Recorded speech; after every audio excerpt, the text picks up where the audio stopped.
Mayday, Mayday. Air Transat 236. El motor derecho se ha apagado. Solo nos quedan unos pocos cientos de kilos de combustible. En medio de la noche, a mitad de camino sobre el Océano Atlántico, un Airbus A330 con 306 pasajeros y tripulación de repente se queda sin combustible. Las luces se apagan, la masa de oxígeno cae y el rugido de los motores es reemplazado por un silencio espeluznante en la oscuridad total. El avión gigante comienza a flotar hacia el océano mientras los pilotos quedan atónitos y se esfuerzan por deslizar el avión lo más lejos posible. Las azafatas preparan a los pasajeros para un amerizaje de emergencia en el océano, algo que probablemente sea una sentencia de muerte para todos a bordo.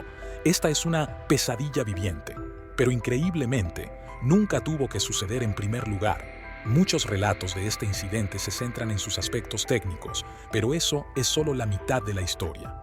La verdad es que, en el fondo, esta es una historia fascinante sobre la psicología humana. Es una historia sobre cómo las personas toman decisiones bajo presión ante información ambigua. Esta es la historia del vuelo 236 de Air Transat. En la tarde del 23 de agosto de 2001, 293 pasajeros y 13 tripulantes abordaron un Airbus A330 de Air Transat en el aeropuerto Pearson de Toronto, Canadá.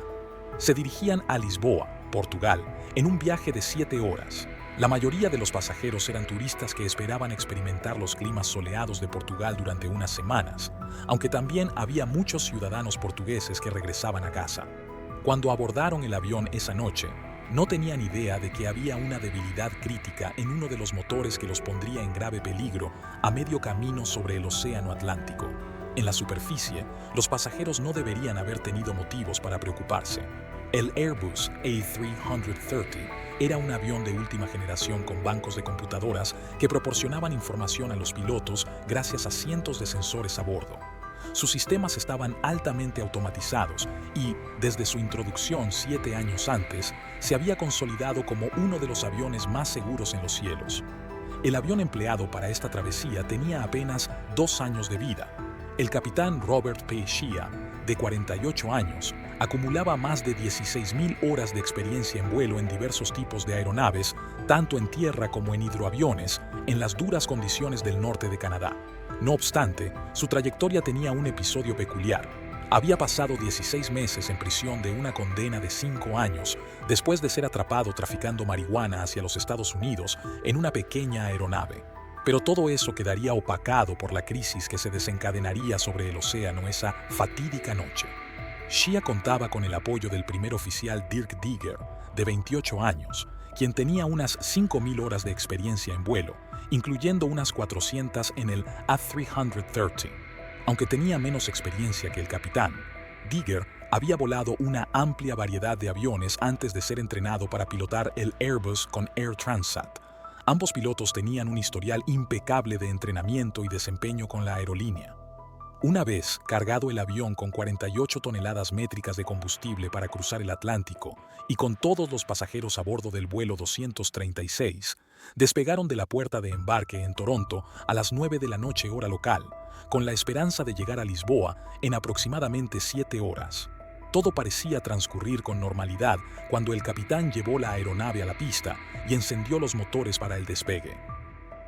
Durante las primeras horas de vuelo, mientras ascendían a una altitud de crucero de 39,000 pies, todo estaba tranquilo a bordo. Los pasajeros se acomodaron para descansar, esperando llegar a Lisboa temprano en la mañana. En vuelos de larga distancia, los pilotos no tenían mucho que hacer en la cabina aparte de realizar comprobaciones rutinarias y monitorear los sistemas de la aeronave. Pero justo después de las 5 de la mañana, hora local, cuando el avión estaba a medio camino sobre el océano, los pilotos recibieron una lectura inusual sobre el motor número 2, ubicado en el lado derecho de la aeronave. Sus computadoras de a bordo les advirtieron sobre una presión de aceite elevada, una cantidad baja de aceite y una temperatura baja del mismo. Esta combinación de advertencias era completamente desconocida para los pilotos, ya que normalmente, durante un vuelo, las temperaturas del aceite del motor aumentan, no disminuyen.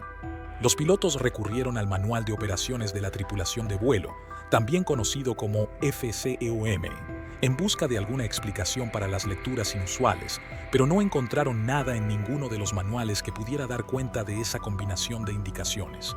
Ante la falta de respuestas, se comunicaron por radio con el Centro de Control de Mantenimiento de Air Transat en Mirabel, Quebec, Canadá, transmitiendo las anomalías al despachador, quien prometió investigar y volver a contactarlos.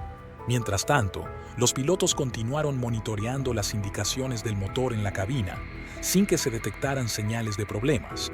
Muchos de los pasajeros seguían dormidos, sin imaginar el despertar abrupto que les esperaba. Unos 30 minutos más tarde, poco después de las 5:30 de la mañana, hora local, apareció un mensaje de advertencia en la pantalla central de la cabina. Los pilotos abrieron la página de combustible en el ECAM, Electronic Centralized Aircraft Monitor, y descubrieron un desequilibrio entre los tanques del ala izquierda y los del ala derecha. Aunque poco común, un desequilibrio de combustible no solía ser motivo de alarma.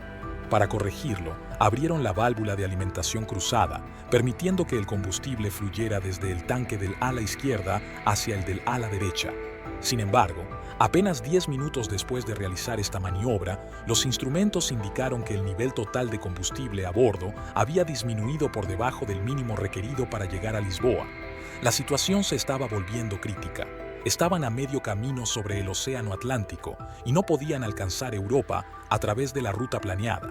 Con pocas opciones en cuanto a aeropuertos de desvío, los pilotos se vieron obligados a dirigirse hacia el único aeropuerto disponible en ese momento, el aeropuerto de Lajes, en la isla de Terceira, una de las Azores. Informaron al control de tráfico aéreo de Santa María sobre su decisión de desviarse debido a la escasez de combustible, mientras ajustaban el rumbo hacia su destino de emergencia. En este punto, el avión tenía apenas 7 toneladas de combustible a bordo. Puede parecer una cantidad considerable, pero solo representa el 6% de la capacidad total de combustible del A330, y aún así se agotaba mucho más rápido de lo habitual. Si las lecturas de combustible eran correctas, la situación en crucero era terrible. La rápida tasa de pérdida de combustible indicada en los instrumentos era consistente con una fuga masiva, pero los pilotos dudaban de esa posibilidad. Por un lado, no había ocurrido nada durante el vuelo que pudiera explicar una pérdida repentina de combustible. No hubo explosiones, ruidos anormales, turbulencias severas, ni impactos de rayos. El consumo de combustible durante las primeras 4 horas había sido completamente normal. ¿Cómo podía ser que un avión relativamente nuevo como el A330 comenzara a perder combustible durante la parte más tranquila del vuelo?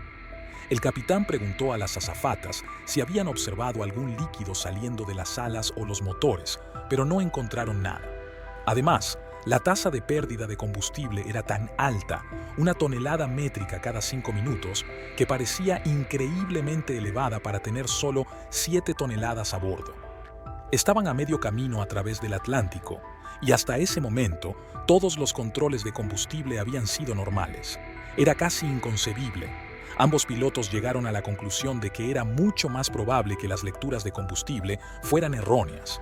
Las fugas en aviones de pasajeros son extremadamente raras, y ninguno de los pilotos había sido entrenado para identificarlas o manejarlas en ninguna etapa de su formación.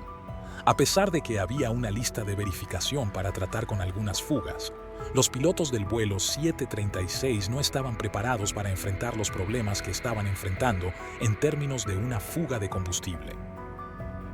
Además, ya habían comenzado a dudar de la precisión de las indicaciones anteriores sobre el aceite del motor.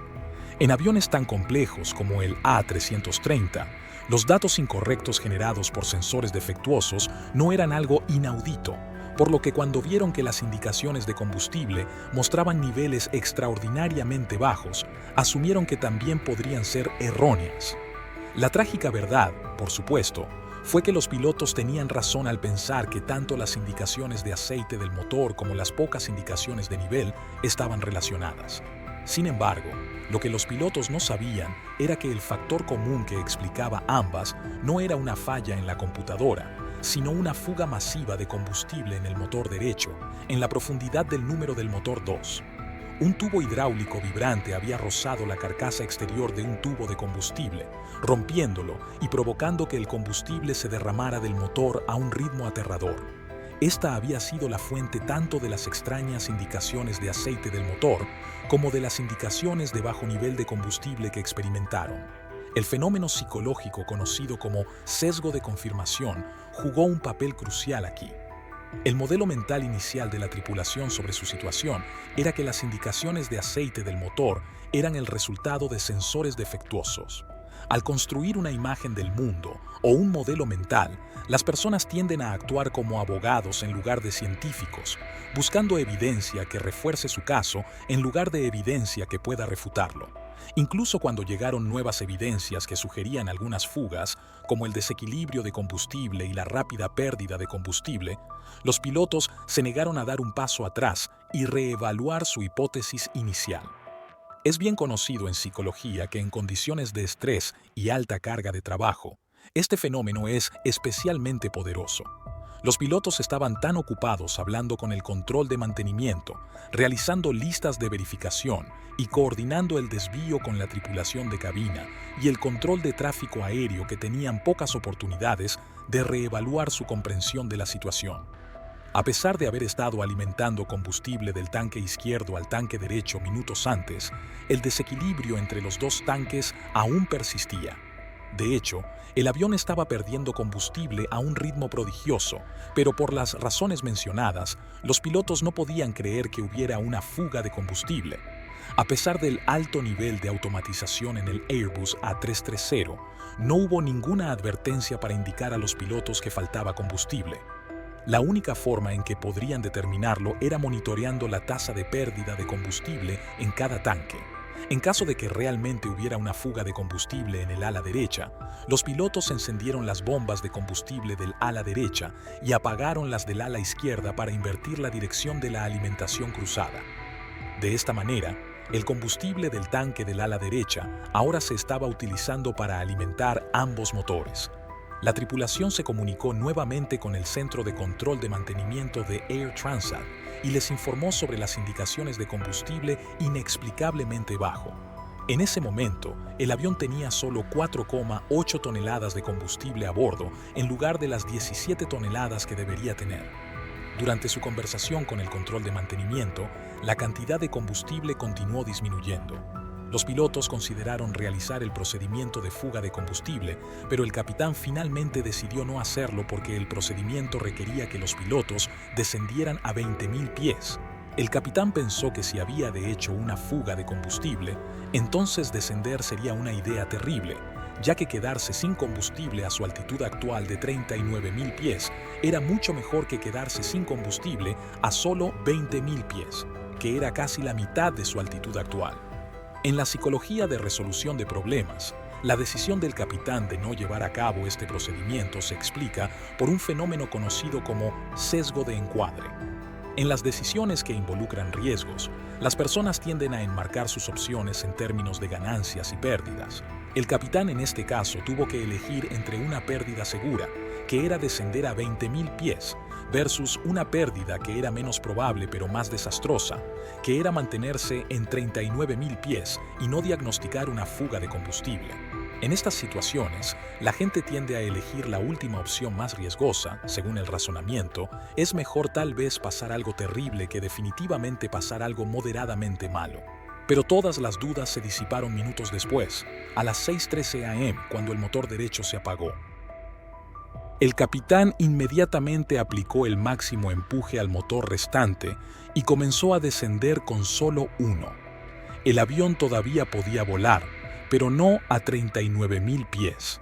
Mientras tanto, el primer oficial notificó al control de tráfico aéreo que habían perdido un motor y que estaban descendiendo.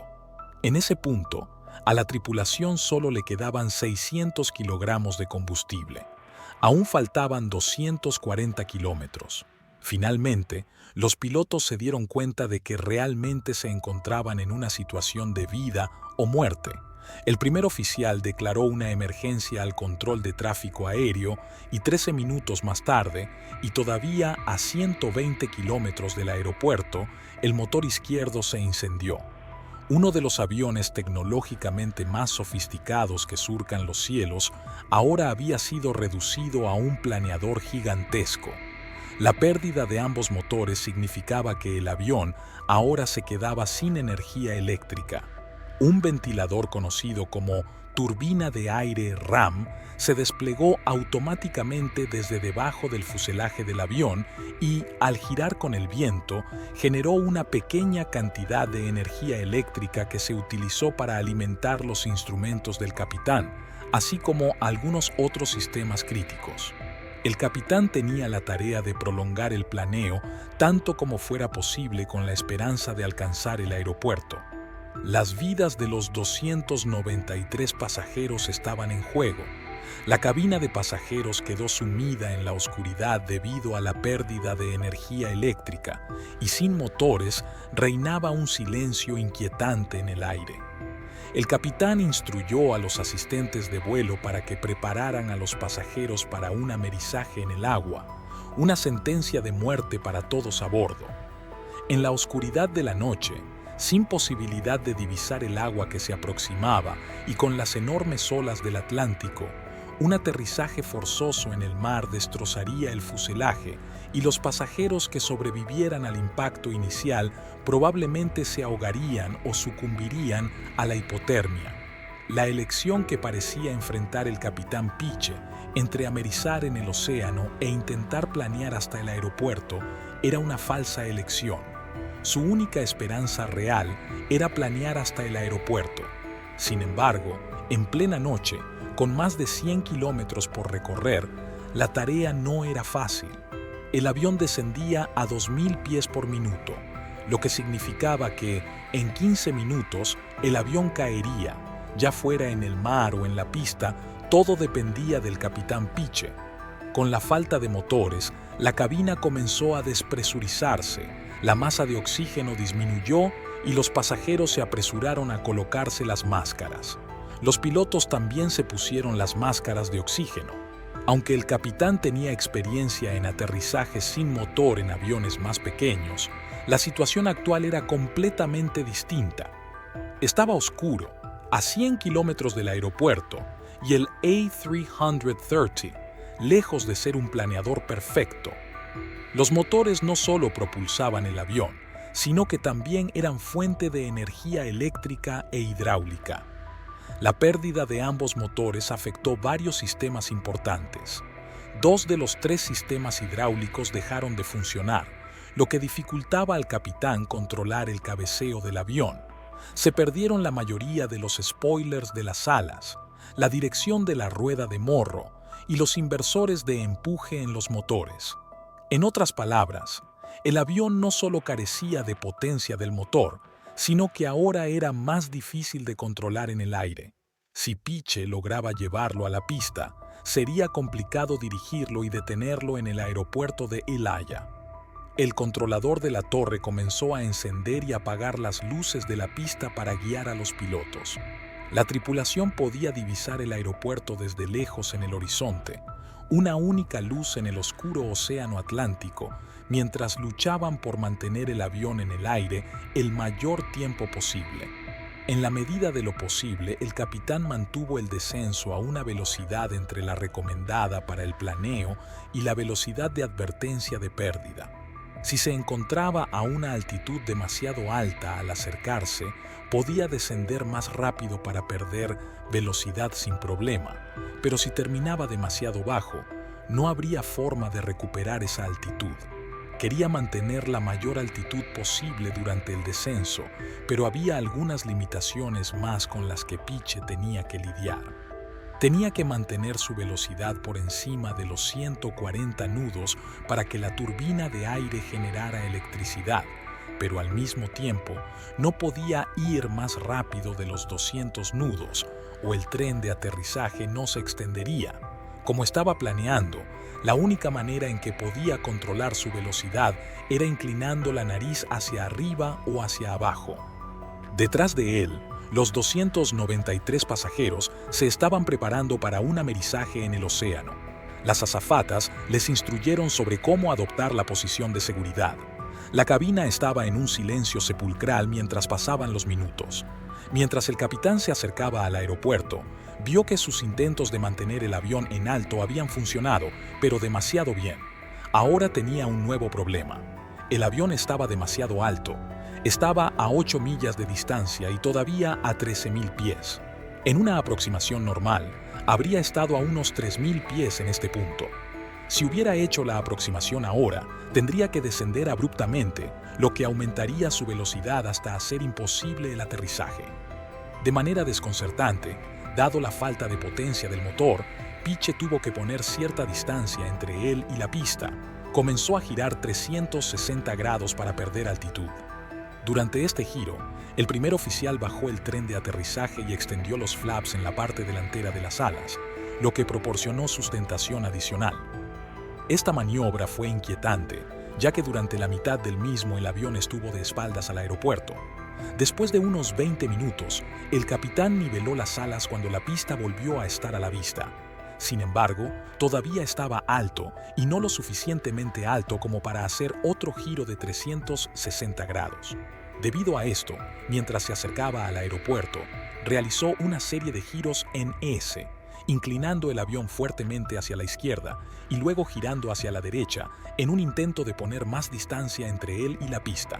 En algunos momentos, se envió un complemento completo de vehículos de rescate para recibir al avión en la pista. Los bomberos y las ambulancias esperaron en la pista preparándose para el aterrizaje forzoso de un A330 completamente cargado. El primer oficial monitoreó cuidadosamente la velocidad del avión, mientras el capitán volaba la aproximación final sin flaps. Tuvieron que mantener una velocidad mucho más alta de lo normal, alrededor de 200 nudos en comparación con los 145 habituales. El primer oficial gritó velocidades y altitudes para ayudar al capitán mientras los minutos pasaban. No habría vueltas ni aproximaciones fallidas. Piche tuvo una oportunidad de derribar el avión en la pista. Finalmente, el avión golpeó la pista con fuerza. 8 de los 12 neumáticos explotaron y el avión rebotó antes de volver a estrellarse. El avión era extremadamente rápido y, sin la mayoría de los spoilers de las alas y sin empuje inverso del motor, no estaba desacelerando. Además de esto, el sistema antideslizante no estaba operativo, por lo que cuando el capitán pisó los frenos, las ruedas se trabaron. El enorme avión ahora estaba patinando por la pista. Sus neumáticos estaban desgastados hasta el borde. Finalmente, después de un aterrizaje chirriante, el avión patinó hasta detenerse. Las 306 personas a bordo estaban a salvo. Si te ha gustado el documental sobre esta horrible catástrofe aérea, recuerda suscribirte al canal para seguir recibiendo más documentales sobre catástrofes. Activa la campanita para no perderte las notificaciones cada vez que subamos nuevo vídeo.